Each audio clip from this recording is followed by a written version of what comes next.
Today, we get the privilege to talk with Brittany Gates. She is a director here for student care. She is also the Title IX coordinator. She was also in the counseling center as a counselor for the last 7 years. And today we're going to uncover the topic of sexual harassment and consent. So as we uncover this sensitive topic, we just hope that you listen with an open heart and open mind, and please, let's dive in. Thank you for joining us, Brittany. Thank you for having me. So let's dive right in. Okay. What is consent? So consent can be defined in a lot of ways, but typically the way that we define it here at Lee, it involves affirmative, conscious, and voluntary agreement to participate in sexual behavior of any kind.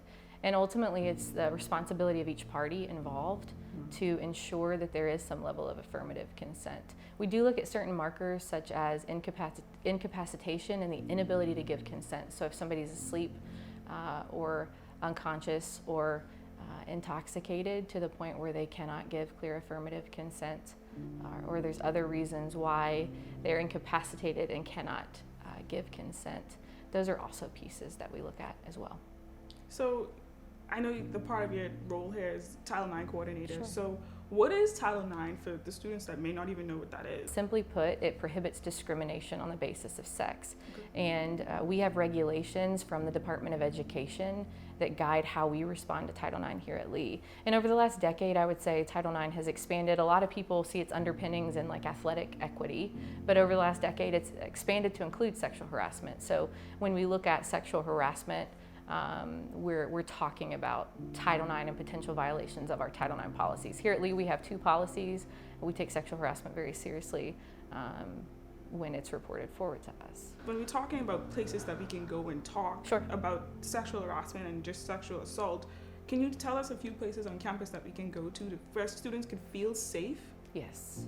When I think safety, we have to figure out how they're measuring safety, right? And so if safety is absolute confidentiality, then we do have, and again, a lot of my role is guided through our policies. And so in our policies, we have people listed as confidential employees where if somebody reports sexual harassment or sexual assault to them, those employees under their respective licenses can hold that in confidence at that person's request. So that's our counseling center, our health clinic staff, and campus ministers when they're operating under those respective licenses at that time. Employees have, if they're not confidential employees, they have reporting responsibilities, but their responsibilities to report are to me.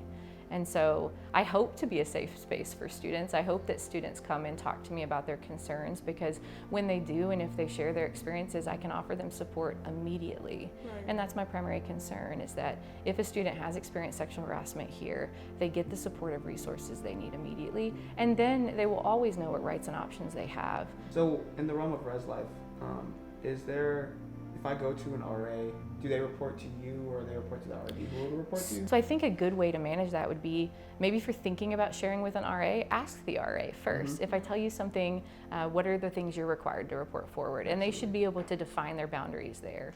Because again, for some people, safety is perceived as absolutely don't tell anyone. But I really want to encourage people to think about the benefits in choosing to tell somebody such as myself, so that I really can make sure the support is in place for the student to be successful. What does it mean for Christians? Like, what is that? So I think it's important to talk about these things because our sexuality is part of God's design for us. It's how He created us. And so not talking about things such as sex really doesn't keep us from engaging the behavior. I think talking about it opens the door for us to understand our values on a deeper level, right? So not just what we are supposed to and not supposed to do, but maybe the why beneath that. Why are these our values? Why is this something that God cares about? Why is it part of the design of who we are? What is His heart? And then talking about consent helps us further define our boundaries, further define our values, but it also is this next layer of promoting a environment where things like sexual harassment are less likely to occur, because we have a clear understanding of what consent would look like in sexual relationships. So I think it's critical as Christians to figure out how to discuss these things. As students, what can we do when we hear about sexual harassment or sexual assault on campus? I encourage students to if you're hearing about it directly. So there's kind of these indirect stories, but if you're hearing about it directly, listen and take care of the person who's sharing that with you. I mean, I think we don't always recognize the impact of a good listening ear, but from there, how do you start thinking through the lens of safety and care? And so I would encourage you to, if you've heard this video or if you've met me, encourage the person who's sharing that with you to come and talk to me so that I can make sure they're safe, so that I can make sure they get the support they need. From a larger standpoint, I think when we hear about sexual harassment, our goal is to continue to shift the culture to a point where sexual harassment is something we hear about less, right? I think that's one of our goals, and as a community, something that we have to develop as our shared value. I think there's a lot of skills that can be taught to further prevent occurrences of sexual harassment. One is pretty easy. It's bystander intervention. And so this is this idea that when I see something going wrong, I say something. There's this concept of the 5 Ds of bystander intervention. So in a situation where you notice something's not okay, so maybe this isn't you're hearing about it, but you're noticing something in motion, like something's not okay here. The first one is be direct. If you feel comfortable and if you feel safe, go up and ask the person, hey, is everything okay here? Do we need to get out of here? Are you okay? You can also distract. Distract's a really common one where you would, ask for directions, ask where a building is, ask for a phone number, safely trip and fall. Just cause some sort of disruption where whatever might have been happening is disrupted in some way. You can also delegate. There's a lot of situations in which our personal safety might feel compromised. So I never ask somebody to directly intervene if they feel unsafe. But in that situation, maybe you delegate that intervention to the police, to somebody in a position of power. An RA, a leader at some event, whatever feels comfortable. Delegate the responsibility to somebody else to respond in that moment. The fourth one is delay. A lot of times we just have this sense, have you ever been somewhere and you just have this gut sense like something wasn't okay, right? I don't know what it was, but it just wasn't okay. So you can always check back in the next day, right? Like, I haven't been able to shake this feeling that maybe you're not okay. Is everything going okay? Did something happen? And delay your check-in. And then the fifth one is not as actionable as the others, but it's considered documenting. It would be document anything that you saw or did, just in case that's ever beneficial moving forward. So I think in the immediate sense, if we hear about it, please, please, please connect or encourage that person to connect, ideally with me so that I can support them, but with someone on campus who can help. And then moving forward, how do we as a community start to build this shared commitment to responding when things are not okay? So you were able to cover what we would do for others, but how can we now establish healthy boundaries for ourselves? Talking about things like consent, really evaluating within our own Christian values and Christian ideals, why are we establishing the boundaries that we're establishing? I think that's a good first step. Communication is critical. Communicating about any decisions regarding sexual activity, I think, is a key component, regardless of if we're talking about sex outside or inside of a marriage, right? We these things apply inside a marital covenant as well, this idea of consent and communication. So I think those things are very critical when it comes to just boundaries in general. Safety measures, I know when we talk about sexual harassment, sexual assault, statistics show it often occurs with people known. Sometimes somebody can do everything right in those situations and still have those unfortunate experiences. So I don't want to draw such a line that it feels like if I check box A, B, and C, then I won't experience this. But it's still good to be proactive. It's still good to think preventatively because that does make an impact. It just doesn't prevent all occurrences, and we have to be honest about that. And that's really good. It's offering hope for a lot of us, and I think knowing how you can prevent such things from happening, or just having like a looking out for somebody is really important because you never know when someone's going through something like that, or you don't want to be oblivious to a situation. That's one of the worst feelings I think you could feel on campus.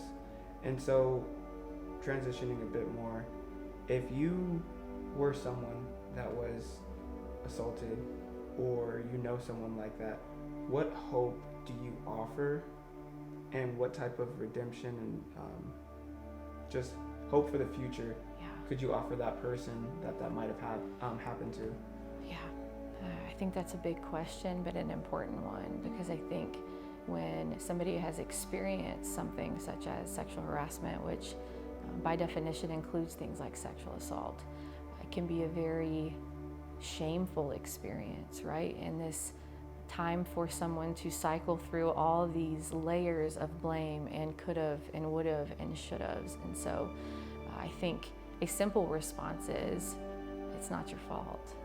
And I think that's an important message for people who've experienced sexual harassment to hear, because I think we often hope that if we can just figure out the exact thing I did wrong, then I can blame myself for what happened and move on. But I think it's good to know that it wasn't your fault. Right. And you could have, hopefully prevention strategies are effective. So I don't want to create a hopeless situation by saying, you know, prevention strategies aren't effective. They are, and that's the goal. But if this is your experience, it's not the only part of who you are. Exactly. You are more than one experience.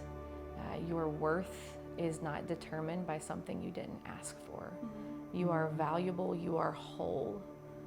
You are more than this one thing that happened to you, and in some situations, this series of things that has happened to you. And so I think hope is found in seeing ourselves as a whole person, where there are more parts to us than just this. And I think we as a community have an opportunity to instill that hope. Wow. This conversation is literally so important because we get the opportunity to talk to not just males, but also we want to address, not just females, sorry, we want to address males as well. Absolutely. Because this doesn't just end at females. You're right. And we also are under the impression sometimes that because we're on a Christian campus, this doesn't happen. And so I'm so glad that you came and just spoke with us. And Thank you for bringing this into the light for us to discuss. Absolutely. I really appreciate it. Yeah. I just want to say from the bottom of Imago Dei's heart, we are so thankful that you've taken the time to educate the rest of us on the things that we need to know and the things that I think sometimes we think that we're above because we are in the category of a Christian private university. So just thank you for taking the time out your day to come to us.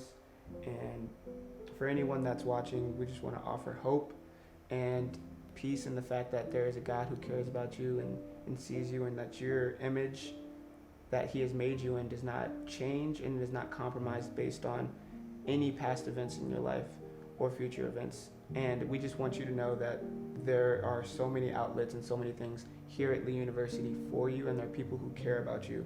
That this is something that is not just that happens to males, and it's not just something that happens to females. It is everyone that is available, that, you know, it can happen to anyone. And you just want to never look up one day and realize that you saw yourself differently because of an event or because of something that someone else chose to do to you. So just remember that, and just know that your image is not compromised and that you are loved. Yeah. And you're not alone. Absolutely.